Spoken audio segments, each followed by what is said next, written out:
우리는 기도 시리즈를 공부하고 있는데요. 오늘은 7째 시간 하나님의 뜻대로 하는 2번째 시간입니다. 지난주부터 우리는 기도에 응답받는 방법으로 하나님의 뜻대로 구하면 응답하시는다는 것을 공부하고 있습니다. 한번 요한일서 5장 14절을 한번 찾아보겠습니다. 요한일서 5장 14절.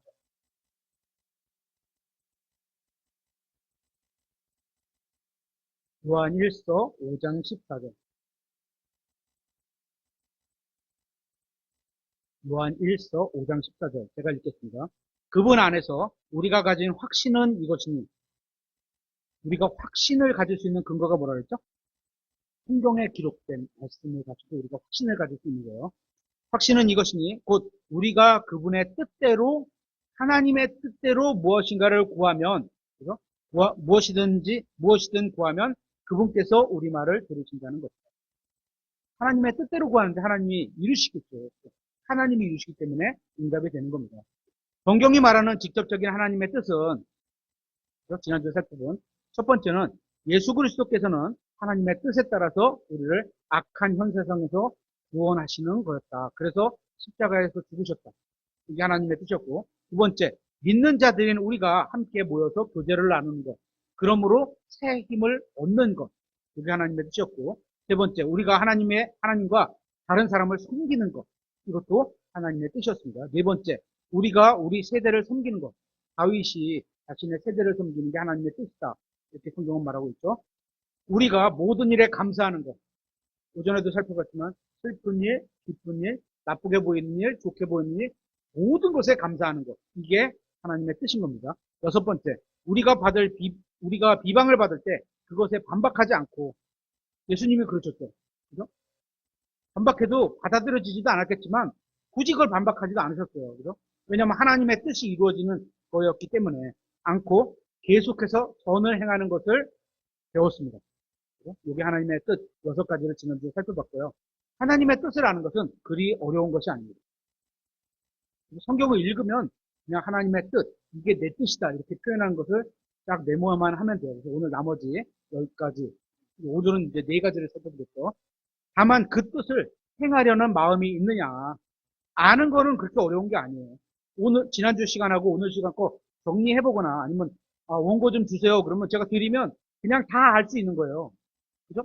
근데 행하려는 마음이 있는가? 이건 또 다른 문제라는 거예요. 사람들은 하나님의 뜻에 대해 이야기합니다. 하나님의 뜻을 알기를 원하고 하나님의 뜻을 행하기 원한다고 합니다.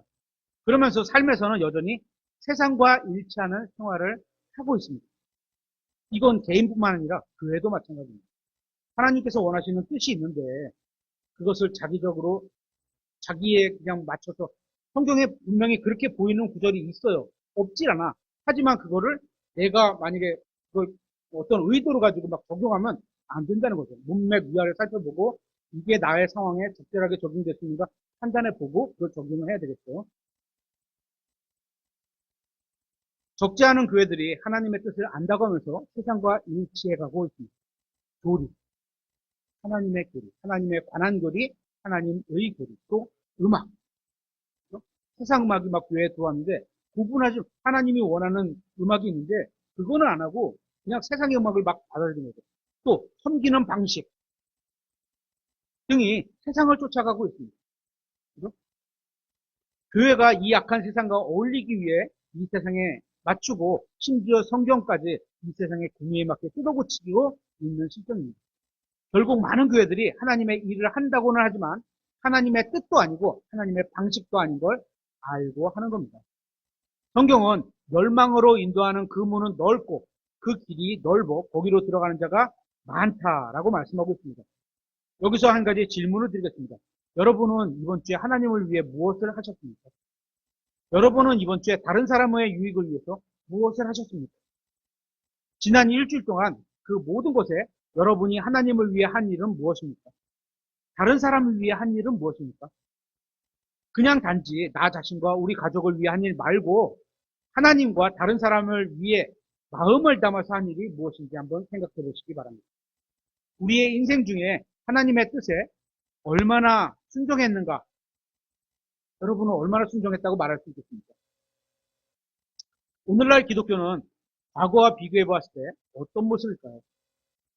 어떤 사람은 이렇게 평가를 합니다. 찬양도 똑같고 기도도 똑같고 설교는 조금 나아졌는데 문제는 하나님의 뜻을 행하고자 하는 마음이 시들어 버렸다. 이렇게 표현합니다. 이 사람이 말하는 문제가 뭐죠? 문제는 항상 우리의 마음에 있는 겁니다.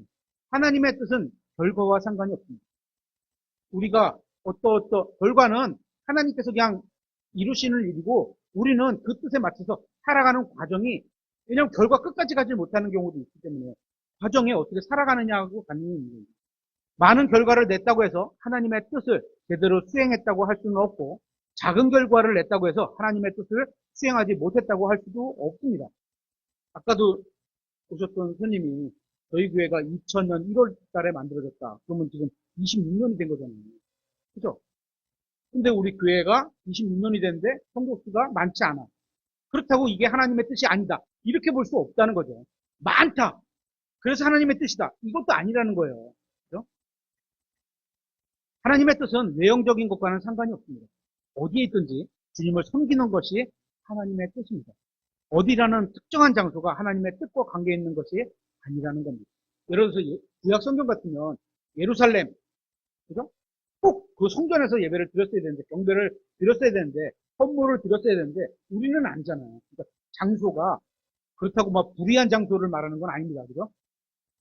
일반 상황에 있는 어느 장소나, 예를 들어서 앞에서 누워있고, 내가 걸어가면서 하고, 집에서, 예를 들어서 뭐, 그냥 일상 생활하면서 하건 어느 장소건 하나님의 뜻과 장소가 문제가 있는 건 아니라는 겁니다. 구원받은 사람들도 불평하는 것은 쉽습니다. 아무런 훈련을 받지 않아도 누구나 쉽게 불평은 할 수 있습니다. 불평은 옛사람에 속한 속성이기 때문입니다. 그래서 옛사람은 자연스럽게 불평을 합니다. 반대로 하나님의 뜻을 순종하고 하나님께 감사를 드리고 찬양을 드리는 것은 그 사람에게 속한 속성입니다. 어려워요. 그래서 기회가 되면 빠지고 싶고 기회가 되면 예를 들어서 핑계가 돼서라도 안 하고 싶고 이렇게 되는 거예요. 하나님의 뜻에 순종하는 게 쉽지가 않아요. 계속해서 우리는 성경이 말하는 하나님의 뜻을 뭐라고 말씀하시는지 한번 찾아보도록 하겠습니다. 7번째, 베드로전서 3장 17절입니다. 베드로전서 3장 17절. 7번째는 선을 행함으로 고난을 받는 것. 착한 일을 했는데 왜 고난을 받아? 착한 일을 했는데도 고난을 받는 것. 예전에 요셉같이 나는 올바르게 했고 또 그 주인의 아내가 유혹하는 것을 피해 도망갔는데 그죠? 전혀 잘못이 없는데 마음도 하나님 앞에 올바랐는데 어떻게? 고난을 받았어. 이런 게 하나님의 뜻이라는 거예요. 베드로전서 3장 17절 너희가 잘 행함으로 고난을 받는 것이 잘 행했어요. 열심히 일했어요. 근데도 고난이 따른다는 것. 그것이 하나님의 뜻이라면 악을 행함으로 고난받는 것보다 그것이 더 나으니라. 그리스도께서도 죄들로 인해 한 번 고난받으사 의로운 자로서 불의한 자들을 대신하셨으니 이것은 그분께서 육체 안에서 죽임을 당하셨으나 성령에 의해 살아나셔서 우리를 하나님께 데려가려 하십니다. 베드로전서 4장 19절에도 그러므로 하나님의 뜻대로 고난받는 자들은 잘 행함으로 고난을 받는 게 하나님의 뜻이라고 했잖아요. 여기서는 하나님의 뜻대로 고난받는 자들은 잘 행하는 가운데 자기 혼을 지키는 것을 그분께 맡기되 신실하신 창조자께 맡기듯 할지어다. 하나님께 의탁하는 거예요. 삶을. 우리가 의를 행함으로 고난받는 것이 하나님의 뜻입니다. 또한 우리가 의를 행하여 고난받을 때 그 고난을 견디어내는 것도 하나님의 뜻인 겁니다. 그리고 이런 일은 그리스도인으로서의 좋은 간증이 되고 다른 사람들이 하나님께 예수 그리스도께 나아올 수 있도록 하는 역할을 하게 됩니다. 우리의 삶을 보고서 그리스도를 믿으러 온다는 거죠. 반대로 우리가 악을 행해서 고난을 받는다면 하나님의 뜻이 아닌 겁니다. 예를 들어 보겠습니다. 사도 바울은 빌립보 지역을 여행하면서 사람들에게 예수 그리스도를 증거했다는 이유로 매를 맞고 고난을 당하게 되고 결국 감옥에 갇히게 됩니다. 바울이 복음을 전한 결과 사람들이 구원받게 되었습니다. 좋은 일이죠. 근데 본인은 옳은 일을 했고 선한 일을 했는데 잘했는데 감옥에 갇혔어요. 그러니까 바울은 바르게 행하다가 고난을 당한 겁니다. 그게 다가 아니었습니다. 복음을 전했다는 이유로 감옥에 갇혔을 때 바울과 실라는 주님을 찬양하기 시작했습니다. 감옥 안에서. 그들은 성령님께로부터 받은 은혜와 사랑과 인내와 기쁨으로 고난을 맞이한 것입니다. 그 결과 어떻게 됐어? 빌립보 간수가 구원을 받아요. 그죠? 그 안에서 아까도 요셉이 감옥 안에서 하나님을 믿는 거 신실하다는 걸 보여주니까 옆에 있는 간수나 뭐 이런 사람들이 다 그에게 일을 맡기잖아요. 그죠? 결국 그와 그의 가족은 빌립보 간수와 그의 가족은 구원받고 침례를 받으며 빌립보 지역에 교회가 설 수 있게 된 겁니다. 이처럼 의를 행하다가 고난받는 것이 하나님의 뜻입니다. 우리가 의를 행하다, 올바른 일을 행하다 이거요. 고난을 받을 때 계속해서 의를 행한다면 우리의 간증은 더욱 힘을 얻게 될 겁니다. 우리가 바르게 행하다가 고난을 당할 때 여전히 하나님을 찬양한다면 사람들은 우리의 귀에 증언을 기울일 겁니다. 우리가 이러한 자세로 고난을 받는 것들이 바로 우리를 향한 하나님의 뜻이라는 것이죠. 여덟 번째, 데살로니가전서 4장 3절입니다. 여기는 우리가 거룩하게 구별되는 것. 이게 하나님의 뜻입니다. 데살로니가전서 4장 3절. 하나님의 뜻은 이것이니 곧 너희가 거룩히 구별되는 것이라. 그런 하나님은 우리를 거룩한 자로 만들어 주셨어요. 그죠? 우리가 이제 믿음으로 거룩한 삶을 살아가야 돼. 현실에서. 그죠? 너희는 음행을 삼가고 너희 각 사람이 거룩히 구별함과 존귀함으로 자기 그릇을 소유할 줄 알되 하나님을 알지 못하는 이방인들과 같이 욕정의 욕망으로 하지 말고 아무것도 어떤 일이든 도를 넘어 자기 형제를 속여 빼앗지 말라. 우리가 또한 너희를 미리 경고하고 증언한 것 같이 주께서는 그런 모든 일들에 대해 복수하시는 분이신가.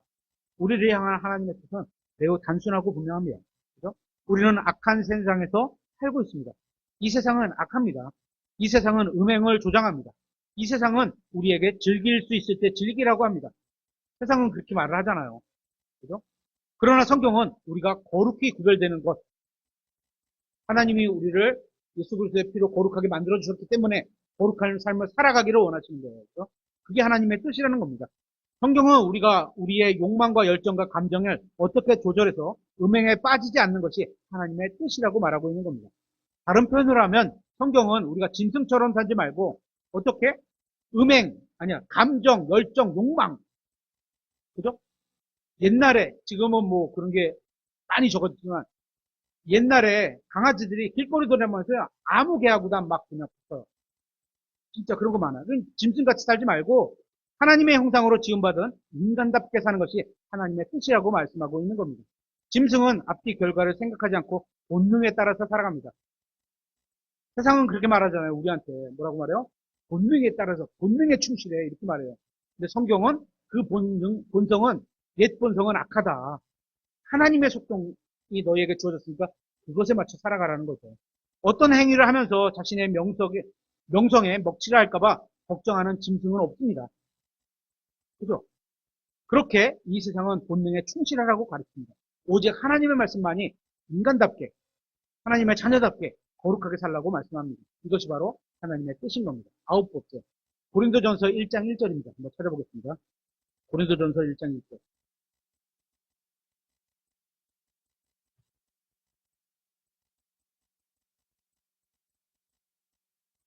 아홉 번째는 예수 그리스도를 위해 은사를 사용하는 게 하나님의 뜻입니다. 은사는 영어로 기프트고요. 선물, 은사, 그죠? 이걸 말하는 거예요. 고린도전서 1장 1절. 네. 하나님의 뜻을 통해 예수 그리스도의 사도로 부르심을 받은 바울과 여기 보니까 사도로 부르심을 받은 게 하나님의 뜻이다 이런 거죠. 우리 형제 소스네는 이렇게 돼 있죠. 같은 내용이 고린도후서 1장에도 있고 갈라디아서 1장에도 있고 에베소서 1장에도 있습니다. 여기서는 사도에 대한 것을 공부하지는 않겠습니다. 부르심을 어떤 은사를 주셔서 부르심을 받았다. 이게 하나님의 뜻이라는 거예요. 본문에 의하면 바울이 예수 그리스도의 사도가 된 것이 하나님의 뜻이라는 것이었습니다. 그런데 바울은 왜 여기서 자신이 예수 그리스도의 사도라는 예수 그리스도라는 것을 강조하고 있을까? 또 사도라는 것을 강조하고 있을까? 여기서 말하는 사도는 영적인 은사입니다. 하나님을 섬기라고 주신 것 선물이죠. 교회의 목사나 교사, 선지자, 복음전도자는 영적인 은사인 겁니다. 사도라는 말은 보내심을 받았다는 뜻입니다. 사도 바울은 전적으로 예수 그리스도를 위해 보내심을 받은 사도였습니다. 그래서 그가 하는 모든 것은 목적이 있었습니다. 뭐요? 예수 그리스도를 위한 이거예요. 사도가 보내심을 받았다. 요거만 하면 안 되고 예수 그리스도를 위해서 보내심을 받았다는 겁니다. 그렇죠? 우리도 예수님의 사람이 되어야 합니다. 여러분의 직업이 무엇이든 간에 여러분은 예수 그리스도의 사람이 되어야 합니다. 여러분이 하는 모든 것의 목적이 예수님의 영광, 하나님을 높이는 것을 위해서 해야 하는 겁니다. 신앙생활에서 중요한 것은 우리가 어떤 일을 하는가가 아니라 우리가 섬기는 분이 누구인가를 알고 섬기는 겁니다. 우리가 받은 은사가 중요한 게 아니라 그 은사를 주신 분이 은사를 주신 목적을 가지고 섬기기를 원한다는 겁니다. 우리의 중심에는 예수 그리스도가 있어야 하는 겁니다. 은사를 받은 것이 중요한 게 아니라 그 은사를 누구를 위해 어떻게 사용하느냐가 중요한 겁니다. 그죠?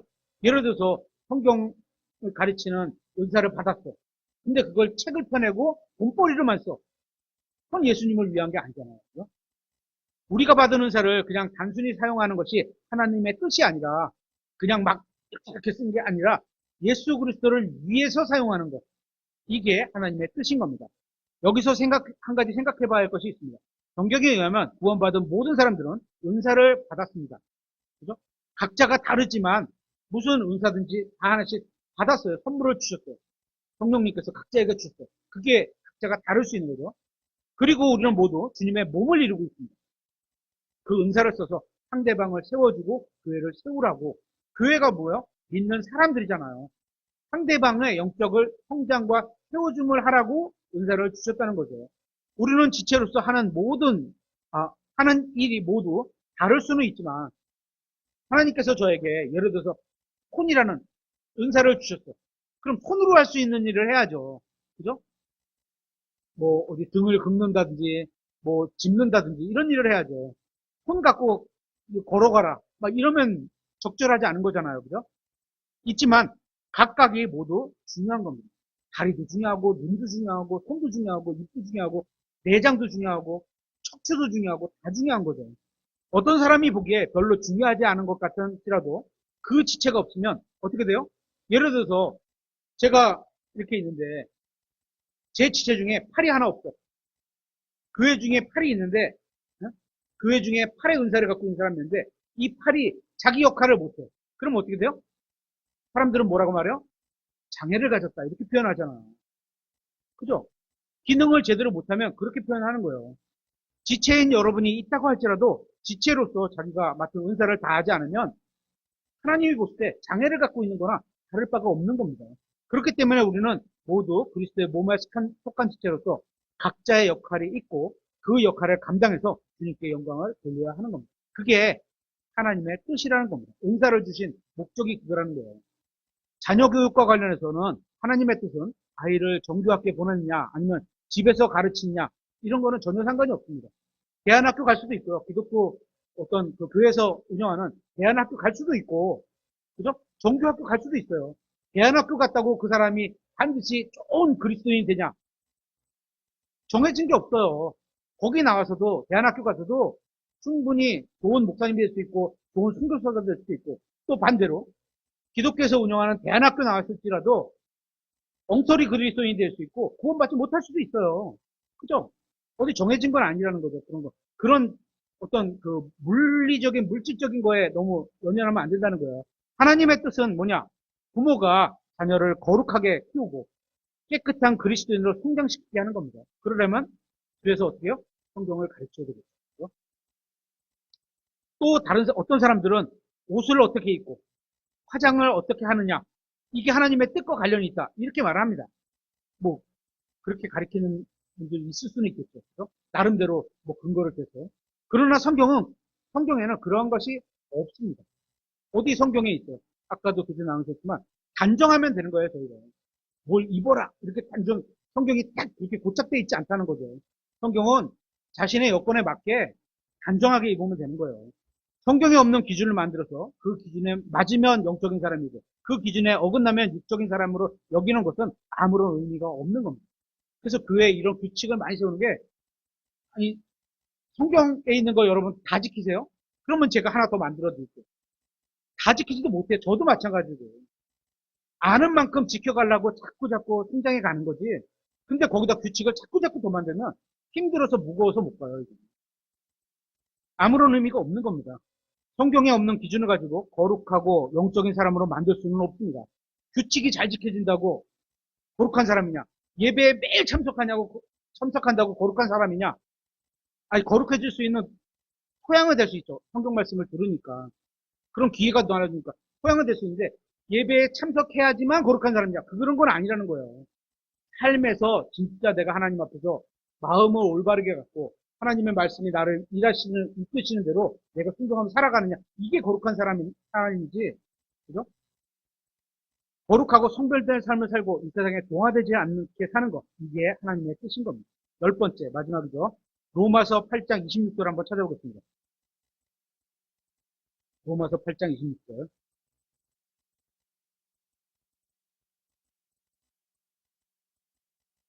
기도의 네 가지 유형 중에서 중보가 나왔죠. 기도의 네 가지 유형이 뭐였죠? 기억나시는 분 있어요? 중보, 기도, 감사, 또 뭐였죠? 찬양. 그죠? 로마서 8장 26절. 이와 같이 성령께서도 우리의 연약함을 도우시나니 우리가 마땅히 해야 할 방식대로 무엇을 위해 기도할지 알지 못하나 성령께서 말로 할 수 없는 신음으로 신이 우리를 위해 중보하시느니라. 마음을 살피시는 분께서 성령의 생각이 무엇인지 아시나니 이는 그분께서 하나님의 뜻대로 성도들을 위해 중보하시기 때문이라. 우리가 아는 바와 같이 우리를 사랑하는 자들, 곧 그분의 목적에 따라 부르심을 받은 자들에게는 모든 것이 합력하여 선을 이루느니라. 여기서 한 가지 질문을 드리겠습니다. 만일 아버지 하나님께서 아들 하나님과 성령 하나님께서 성도들을 위해 무엇인가를 계획하고 계시고, 여러분을 위해서 무엇인가를 계획하고 계시고 중보하고 계시다면 그것은 하나님의 뜻입니까? 맞죠? 하나님이 계획하신 건 하나님이 뜻한다는 거예요. 제가 여러분이 하나님의 계획하신 대로 예수 그리스도처럼 살게 해달라고 기도하는 것은 하나님의 뜻입니까? 맞습니다. 이제. 하나님의 뜻대로 기도하는 거기 때문에. 그러면 성령님께서 우리를 위해 지금 무엇 하고 계시는지 아십니까? 오늘 교회에 나오지 않은 모든 성도들의 영적 성장을 위해 기도하고 계십니다. 우리도 이런 기도를 해야 되는 거죠. 사정이 있어서 못 나오는 분들이 계시잖아요. 그런 분들 위해서 기도해야 되는 게 하나님의 뜻이라는 겁니다. 어쩌면 전 우주에서 가장 기도를 응답받지 못한 분이 있다면 누구실까요? 저는 성령 하나님이라고 생각합니다. 성령 하나님이 그렇게 기도하는데 못 나오는 분이 있어요. 뭐 그분을 제가 질책하거나 뭐 책망하는 거 아닙니다. 어쨌거나 여건이 있고 그 자리에서 하나님의 뜻 가운데 사시자고 생각합니다. 하지만 성령 하나님이 어떻게 성도들의 영적 성장을 위해서 기도하고 계는데 성장이 더뎌 잘 안 돼. 그죠? 그만큼 응답을 못 받으신다는 거예요. 왜냐하면 성령님께서는 구원받은 모든 성도들의 영적 성장을 위해서 기도하시지만 그 기도는 정말 거의 응답받지 못하거나 응답받는다 하더라도 아주 더디게 응답받는 것을 볼 수 있기 때문입니다. 우리는 기도의 목록을 보면서 응답받지 못한 기도가 많았음에 실망할 때가 있습니다. 아우, 내 기도는 왜 응답을 안 해주셔?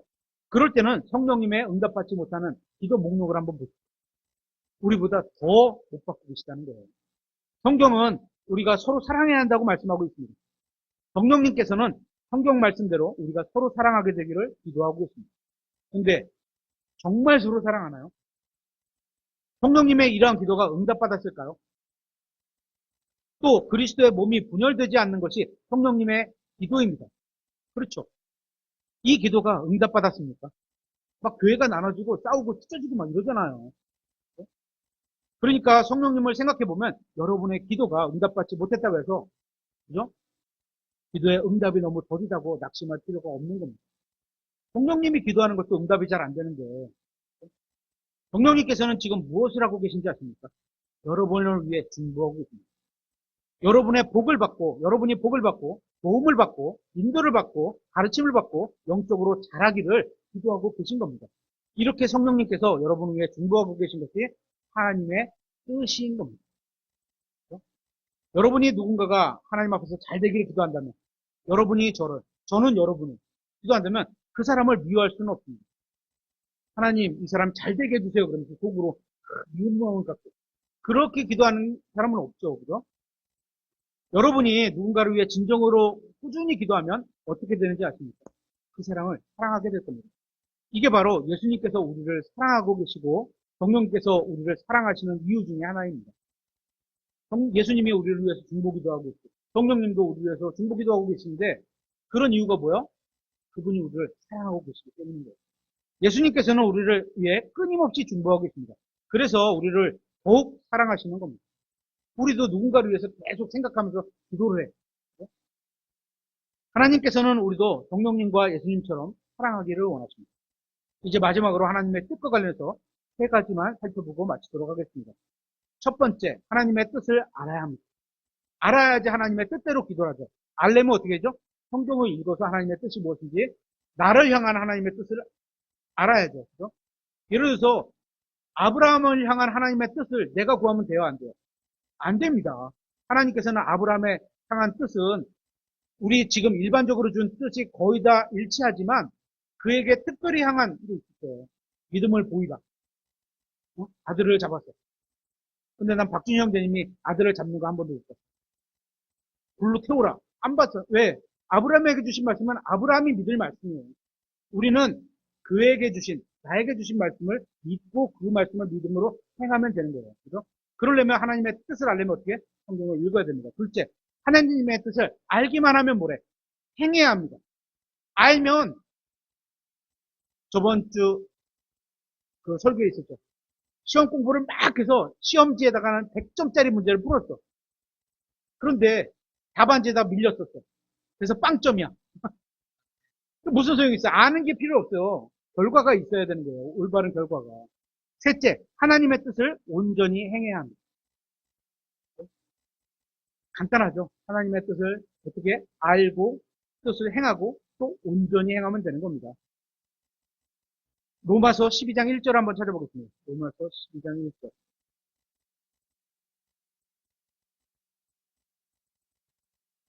이것도 가끔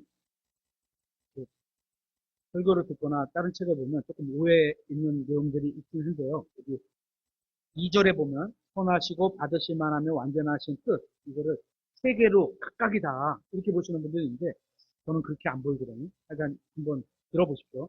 로마서 12장 1절. 그러므로 형제들아 내가 하나님의 긍휼에 힘입어 너희에게 간청하노니 너희는 너희 몸을 거룩하고 하나님께서 받으실 만한 살아있는 희생물로 드리라. 그것이 너희의 합당한 섬김이니라.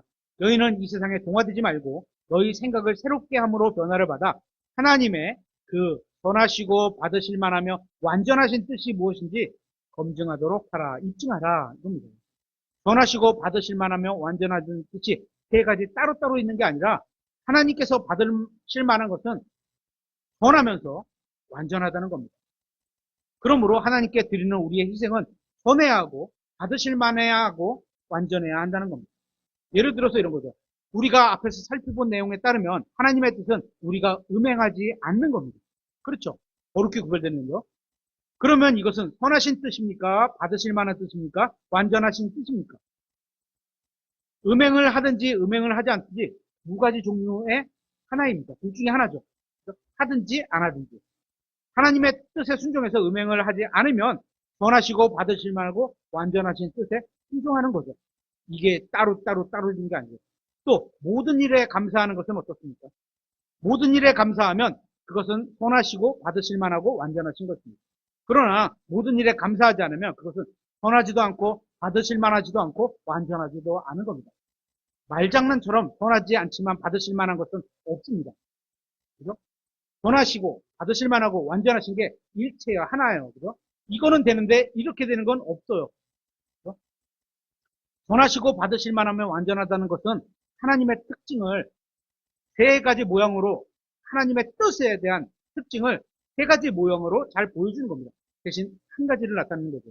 1절에서 어떻게 말씀하고 있어? 우리의 몸을 거룩하고 받으실 만한 살아있는 희생물로 드리라고 말씀하고 있습니다.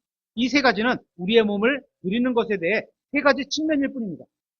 마찬가지로 2절에서도 하나님의 뜻의 세 가지 측면을 말씀하고 있습니다. 따라서 이 세 가지는 모두 하나님 함께 이루어져야 하는 겁니다. 선하시고 받으실 만하고 완전하시고 한 가지라는 거죠. 그래야 우리가 드리는 희생이 거룩하고 주님께서 받으실 만한 살아있는 희생이어야 하기 때문이고 우리가 행하는 하나님의 뜻이 선하면서 받으실 만하고 완전하신 것이어야 하기 때문인 겁니다. 여러분이 성경을 읽으며 하나님의 뜻을 알았다면 하나님의 뜻을 행해야 합니다. 에베소서 6장 6절 한번 찾아보겠습니다. 에베소서 6장 6절.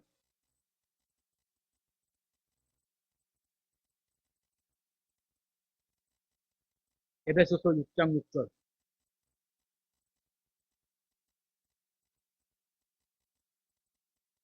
에베소서 6장 6절.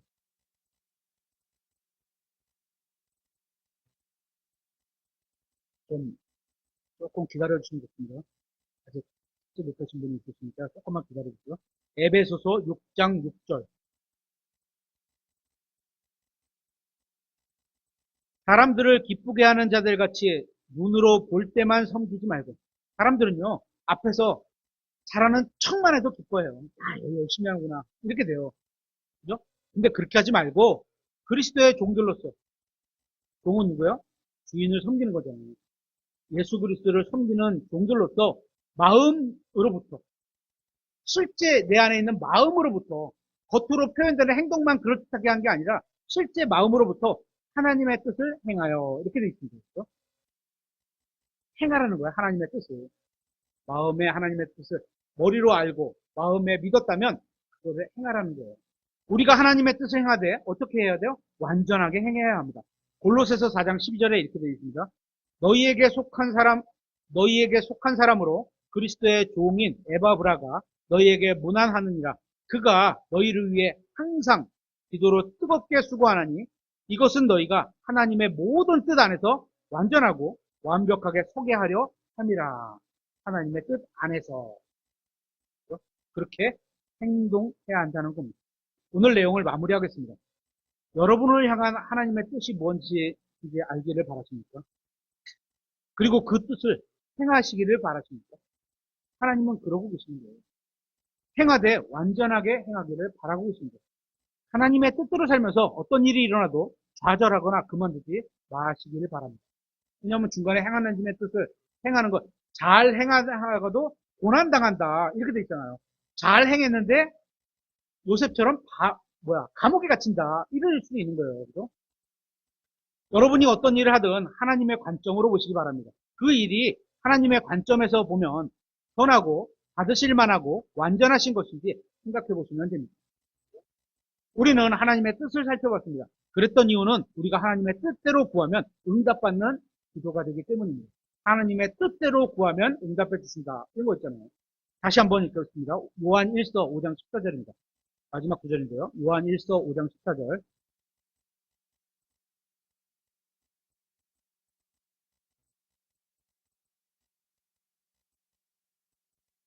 요한 1서 5장 14절.